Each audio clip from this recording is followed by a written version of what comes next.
Hello बच्चों, आज हम पढ़ने वाले हैं रेशो। अब जैसा कि आपको पता है, मैं आपको पहले रेशो की एक क्लास हो चुकी है, लेकिन मैं अब दोबारा से इन सब का रिवीजन कराने जा रहा हूँ। आज हम क्या पढ़ेंगे? आज हम सबसे पहले रेशो पढ़ेंगे, उसके बाद हम टाइप्स ऑफ रेशो पढ़ेंगे, उसके बाद सिंपलेस्ट फॉर्म ऑफ रेशो, उसके बाद इक्विवेलेंट रेशो। तो सबसे पहले हम पढ़ते हैं रेशो फॉर्मूला। रेशो फॉर्मूला पढ़ने से पहले हम थोड़ा सा ये सीख लेते हैं कि रेशो होता क्या है। किन्हीं दो क्वांटिटी का कंपैरिजन करना ही रेशो कहलाता है। क्या? किन्हीं दो क्वांटिटी का कंपैरिजन करना रेशो कहलाता है, लेकिन उन दोनों क्वांटिटी का यूनिट क्या होना चाहिए? सेम होना चाहिए।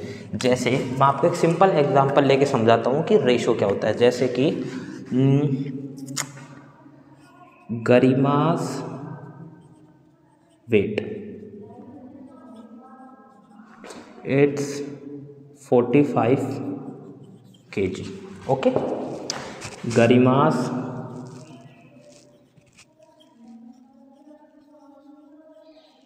Fathers weight 90 kg। ओके, मुझे गरिमा और गरिमा के फादर के वेट का रेशो चाहिए। तो मैं इन दोनों के वेट को कंपैरिजन करूँगा कि ये दोनों वेट एक दूसरे से कितना बड़ा है, कितना छोटा है। आप एज यू कैन सी कि 45 बन जा 45, 45 2 जा 90, 1:2। गरिमा का वेट अगर 1 यूनिट है तो गरिमा के फादर का वेट कितने यूनिट है? 2 यूनिट है। मतलब गरिमा के फादर का वेट डबल है किसके वेट से? गरिमा के वेट से। गरिमा के फादर का वेट क्या है? डबल है। तो इन दोनों का रेशो क्या आया? 1:2। अब मैं आपको रेशो का एक नॉर्मल एक फॉर्मूला बताता हूँ। अभी तक आपने कुछ सीखा ज़्यादा नहीं है, अभी तक सिर्फ आपने सीखा कि दो यूनिट्स को कंपेयर करना ही रेशो कहलाता है। अब मैं आपको रेशो का फॉर्मूला देता हूँ। x ratio y is equal to X upon Y. ये रेशो का क्या है?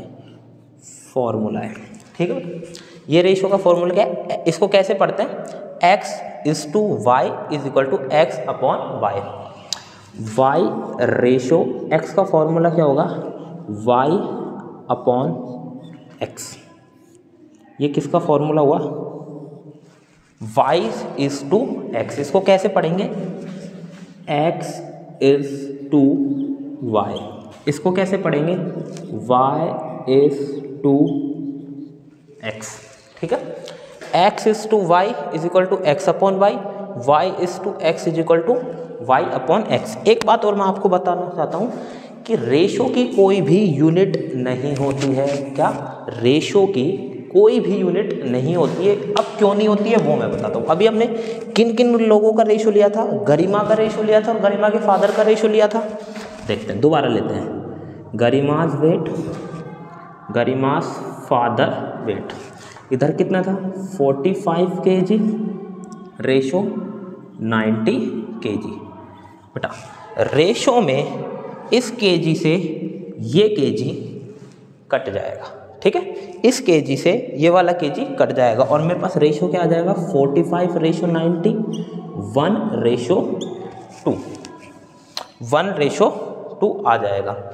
अब मैं आपको बताना चाहता हूँ, इसलिए कि इनकी यूनिट्स आपस में कट जाती है, इसलिए रेशो की कोई भी यूनिट नहीं होती है। तो मैं दोबारा से बताना, रेशो क्या होता है? रेशो कुछ नहीं होता, बस किन्हीं दो लोगों का कंपेयर करना ही रेशो कहलाता है।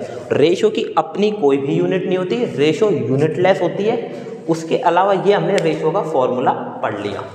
अगर मैं ऐसा लिखता हूँ कि 2:3, इसका मतलब क्या होगा बेटा? 2/3। 3 में से कितना पार्ट? 2। 3:2 का मतलब क्या होगा? 3/2। जैसे 5:9 का मतलब क्या होगा? 5/9। ये अभी ये रेशो का फॉर्मूला सीख जाते हैं। अब मैं आपको पढ़ाऊंगा टाइप्स ऑफ रेशो। रेशो किस किस टाइप के होते हैं? अभी तो हम रेशो में बहुत कुछ सीखेंगे। अभी नॉर्मल सा छोटा सा ओवरव्यू है रेशो का। उसके बाद हम सीखेंगे, जैसे ही हम टाइप्स ऑफ रेशो में जाएंगे तब मैं आपको सिखाऊंगा कि कंप्लीट में से रेशो कैसे निकालते हैं, पार्ट्स में से रेशो कैसे निकालते हैं, वो भी हम सीखने वाले हैं। ये आपको समझ आ गया होगा। अगर समझ नहीं आया तो एक बार वीडियो को थोड़ा पीछे करके दोबारा देख लेना, ठीक है। दोबारा बता देता हूँ, x इज टू y और y is to x, x upon y, y upon x, सिर्फ इतना सा, इतना सिंपल है रेशो, सिंपल, ठीक है।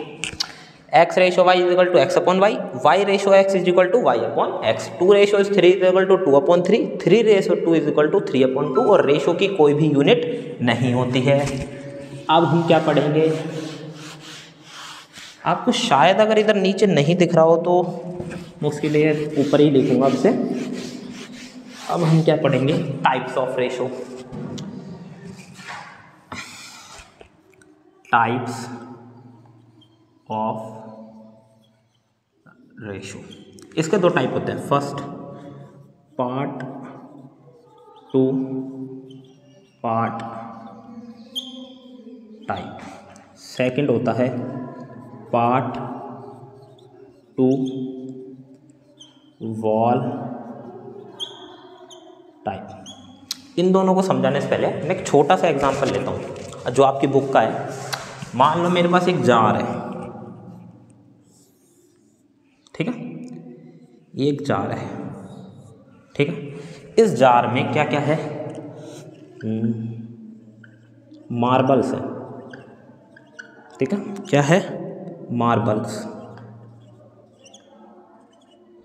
कितने मार्बल्स है, गिनो, 1 2 3 4 5 6 7 8 9 10 11 12 13 एंड 14 मार्बल्स है। कितने मार्बल्स है, 14 मार्बल्स है इसके अंदर। 15 कर लेते हैं, काम करते हैं, 15 ज़्यादा सही रहेगा।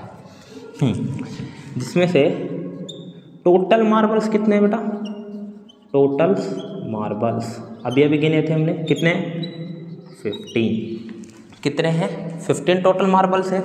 इसमें से वाइट नहीं ब्लू रख लेते हैं। ब्लू मार्बल्स कितने हैं, ब्लू मार्बल्स कितने हैं, 7। ब्लू मार्बल्स कितने हैं, ब्लू मार्बल्स है 7। उसके बाद क्या, रेड मार्बल्स कितने हैं, 8। टोटल मार्बल्स 15 है इस जार में। इनको भी समझाऊंगा, इनको अभी रुको। टोटल मार्बल्स कितने हैं, 15। ब्लू मार्बल्स कितने हैं, 7, और रेड मार्बल्स कितने हैं, 8। इनके थ्रू ये समझ आएंगे। अब मैं आपसे कहता हूं, एक सेकंड, इस जो जार है इसमें कितने टाइप के या कितने पार्ट के मार्बल्स हम वो देख लेते हैं। एक तो ब्लू मार्बल्स है, यस और नो, तो एक कौन सा है, रेड। इन दो टाइप के अलावा और कोई से टाइप के मार्बल्स थोड़ी है इसके अंदर, नहीं है ना। अब देखते हैं। अब इसके बाद मैं आपसे सिर्फ एक सवाल करता हूँ, इस जार में से मुझे blue marble ratio red marbles लेना है। रेड मार्बल्स, ब्लू मार्बल्स का रेशो किसके साथ लेना है, मुझे रेड मार्बल्स के साथ लेना है इस जार में से। बताओ ब्लू मार्बल्स कितने हैं, 7, यस, और रेड मार्बल्स कितने हैं, 8। तो ब्लू मार्बल और रेड मार्बल का रेशो कितना है बच्चों, 7:8। अब मैं आपसे एक चीज और कहता हूं, रेड मार्बल्स, RM मतलब red marble ratio blue marble कितना आया, 8:7, ठीक है। इसमें कोई प्रॉब्लम नहीं होगी कि ब्लू मार्बल कितने, 7 रेशो रेड मार्बल्स कितने, 8, रेड मार्बल्स कितने, 8, ब्लू मार्बल कितने, 7, इसमें कोई प्रॉब्लम। अब मैं आपसे पूछता हूं, टोटल मार्बल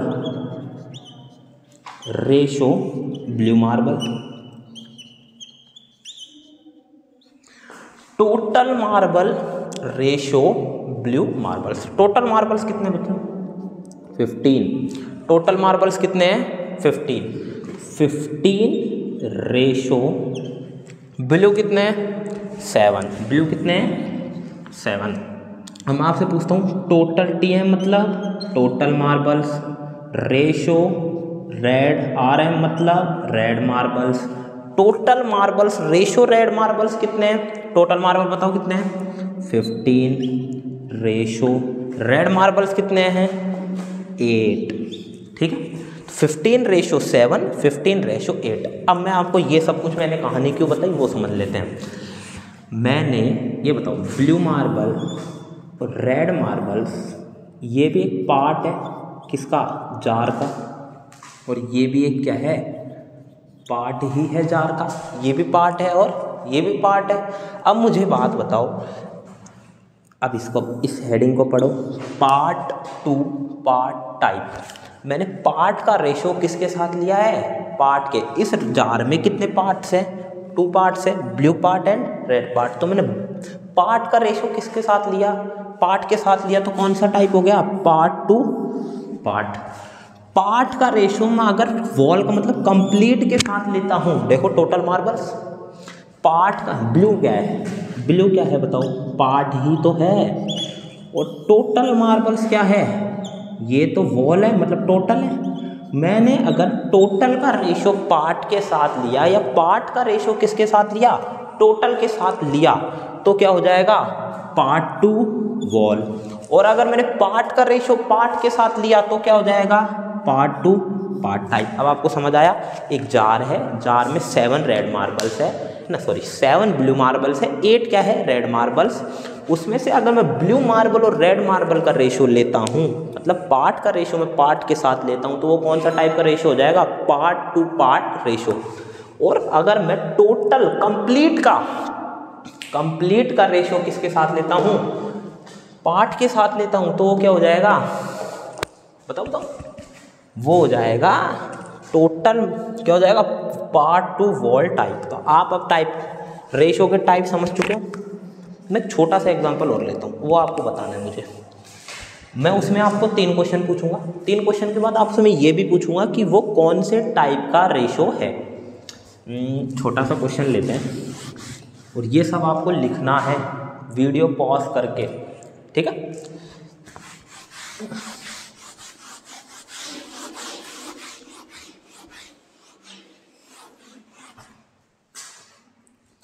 सबसे पहले देखो क्वेश्चन लिखता हूँ। In a class there are 15 boys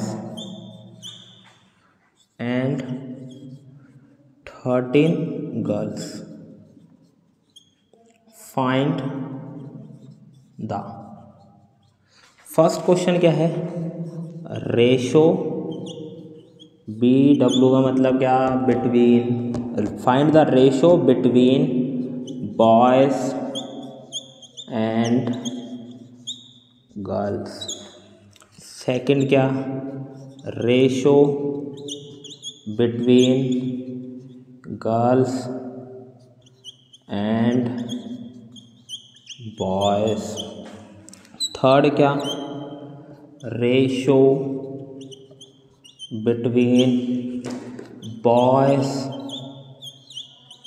and total students. First का आंसर देखते हैं। क्या फाइंड करना है? इन है क्लास देयर आर 15 बॉयज। एक क्लास में कितने लड़के हैं? 15 बॉयज है और 13 क्या बेटा? गर्ल्स है। तो मुझे फाइंड क्या करना है?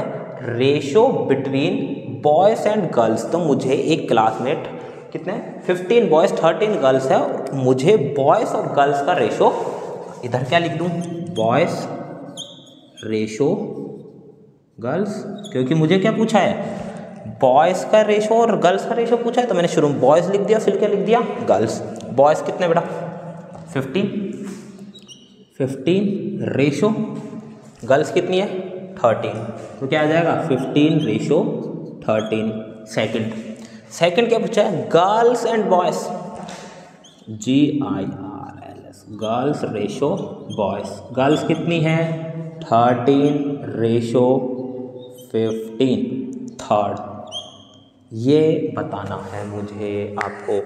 रेशो बिटवीन बॉयज़, तो बॉयज़ लिख दिया, देखो रेशो बिटवीन बॉयज़, तो बॉयज़ लिख दिया, and total students, TOT total students, total students. तो बॉयज़ तो कितने मेरे पास 15, रेशो भाई बॉयज़ 15 है, 15 लिख दिया, रेशो रेशो टोटल स्टूडेंट्स कितने हैं, टोटल स्टूडेंट्स मतलब girls plus boys is equal to total students. तो टोटल स्टूडेंट्स कितनी है 15 प्लस 13 कितने 28 स्टूडेंट्स है मेरे पास टोटल। तो बॉयज़ और टोटल स्टूडेंट्स का रेशो क्या आ जाएगा 15 रेशो, चलो मैं एक लाइन और लिखता हूँ, 15 प्लस 13, तो 15 रेशो कितना बेटा 28। तो बॉयज़ और टोटल स्टूडेंट का रेशो कितना आ जाएगा 15 रेशो 28। अब मेरे को एक बात बताओ, ये वाला रेशो किस टाइप का है, ये वाला रेशो किस टाइप का है, और ये वाला रेशो किस टाइप का है बेटा। एक क्लास में कितने पार्ट है, एक गर्ल्स पार्ट है और दूसरा क्या है बॉयज़ पार्ट है। तो मैंने पार्ट का पार्ट के साथ रेशो लिया है ना, तो ये कौन सा रेशो हो गया पार्ट टू पार्ट। इसमें भी पार्ट का पार्ट के साथ लिया, तो ये भी कौन सा हो गया पार्ट टू पार्ट। तीसरा, ये तो एक पार्ट है, ये एक पार्ट है, लेकिन ये क्या है टोटल है ना, तो ये क्या हो जाएगा पार्ट टू, क्या बताओ वॉल। ठीक है, तो आप रेशो के टाइप समझ गए, रेशो निकालना सीख गए कि अगर कोई क्वेश्चन में कुछ दे रखा हो उससे रेशो हम कैसे निकालते हैं। तो अभी बहुत सिंपल क्वेश्चन है ये, इसके आगे तो हम धीरे धीरे बढ़ेंगे। अब मेरे को अब नेक्स्ट क्या है सिंपलेस्ट फॉर्म ऑफ रेशो। क्या simplest form of ratio, simplest form of ratio हम पढ़ेंगे। और ये सब आपको लिखना है, ठीक है। मैं दोबारा नहीं पढ़ूंगा ये सब कुछ भी, मैं कुछ भी दोबारा नहीं पढ़ाऊंगा आपको, दोबारा नहीं, आपको सब के सब लिखना है। अब मुझे होमवर्क चाहिए जब आपकी क्लास ख़त्म होगी तब। Simplest form of ratio, simplest form of ratio. Simplest form of fraction पढ़ाया था मैंने आप लोगों को, तब मैंने आपसे क्या कहा था कि आपको काटना आना चाहिए, जब मैंने आपको सिखाया भी था। अब देखो मैं एक रेशो लिखता हूँ 15 रेशो 12, मैंने क्या रेशो लिखा है 15 रेशो 12। अब मुझे इसको सिंपलेस्ट फॉर्म में, हाँ एक बात और मैं आपको जो बताना चाहता हूँ, रेशो हमेशा सिंपलेस्ट फॉर्म में ही लिखे जाते हैं। क्या, दोबारा रिपीट करता हूँ, रेशो हमेशा सिंपलेस्ट फॉर्म में ही लिखे जाते हैं। अब मैं आपको इसके सिंपलेस्ट फॉर्म बताऊँ, ये किससे डिविजिबल है भाई 2 से, ये तो है ये नहीं है, किससे क्या 3 से, दोनों के दोनों डिविजिबल है। क्या 3 5 जा 15, 3 4 जा 12, 3 5 जा 15, 3 4 जा क्या 12। अब मेरे को आप बताओ एक बात कि इससे ज़्यादा मैं इसको सिंप्लीफाई कर सकता हूँ क्या, क्या मैं और किसी नंबर से इन दोनों को काट सकता हूँ, नहीं काट सकता। तो ये क्या हो जाएगा, ये 15 रेशो 12 की ये क्या हो जाएगी सिंपलेस्ट फॉर्म हो जाएगी। क्या हो जाएगी 15 रेशो 12 की क्या हो जाएगी, ये सिंपलेस्ट फॉर्म हो जाएगी। एक और जैसे 81 रेशो 33, मैंने आपको डिविजिबिलिटी रूल पढ़ाए थे। अब आप लगाओ, क्या ये दोनों 2 से डिवाइड हो रहे हैं, नहीं हो रहे सर, इधर लास्ट में 2 4 6 8 नहीं है, इधर 2 4 6 8 नहीं है, तो दोनों 2 से तो डिवाइड हो ही नहीं रहे। अब क्या 3 से हो रहे हैं। 3 का डिविजिबिलिटी रूल क्या है कि अगर सम ऑफ द नंबर 3 से डिविजिबल है तो वो 3 से डिविजिबल होगा, अन्यथा नहीं होगा। 8 और 1 9, 9 3 से डिविजिबल है, यस। 3 और 3 6, ये डिविजिबल है सर, 3 से करते हैं। 3 2 जा 6, 3 7 जा 21, 3 1 जा 3, 3 1 जा 3। अब मुझे एक बात बताओ, इस रेशो की इससे ज़्यादा सिंपलेस्ट फॉर्म और भी हो सकती है क्या? नहीं सर, और तो नहीं हो सकती। 11 तो एक प्राइम नंबर है और 11 से ये डिवाइड नहीं हो रहा, तो और इसकी नहीं हो सकती। तो इसकी सिंपलेस्ट फॉर्म क्या हो गई ये। ऐसा कोई ज़रूरी नहीं है कि हम जब सेकंड स्टेप पे पहुँचे तो थर्ड स्टेप नहीं हो सकता, वो भी हो सकता है, लेकिन इस केस में नहीं हो रहा है। तो आप सिंपलेस्ट फॉर्म भी निकालना शायद सीख चुके हो। अब आपका होमवर्क क्या है वो सुनो। आप 10 रेशो लोगे जो प्राइम नंबर नहीं होंगे। क्या आप ऐसे 10 रेशो लोगे जो प्राइम नंबर नहीं होंगे और उनकी क्या निकाल के लाओगे, सिंपलेस्ट फॉर्म निकाल के लाओगे। कल हम इक्विवेलेंट फ्रैक्शन इक्विवेलेंट रेशो पढ़ेंगे। उसके बाद हम एक चीज़ और जो मैं आपको बताऊं, रेशो को रेशो से कंपेयर करना। एक यूनिट को दूसरे यूनिट से कंपेयर कर दिया तो क्या हो गया, रेशो हो गया। मैंने आपको रेशो सिखा दिया, उसके बाद उसकी सिंपलेस्ट फॉर्म भी सिखा दी। एक यूनिट को मतलब एक के वेट को दूसरे के वेट से कंपेयर कर लिया, एक की हाइट को दूसरे के हाइट से कंपेयर कर लिया, एक की लेंथ को दूसरे के लेंथ से कंपेयर कर लिया, और उन दोनों की क्या होनी चाहिए, यूनिट सेम होनी चाहिए, ये भी आपको पता है। लेकिन मैं अगर एक रेशो को दूसरे रेशो के साथ कंपेयर करता हूँ तो क्या होता है वो हम कल सीखेंगे। अब होमवर्क क्या है, 10 एग्जाम्पल तो इसके बना के लाने, ठीक है, और उसको आपको सिंपलेस्ट फॉर्म में लिखना है, ठीक है। Bye bye.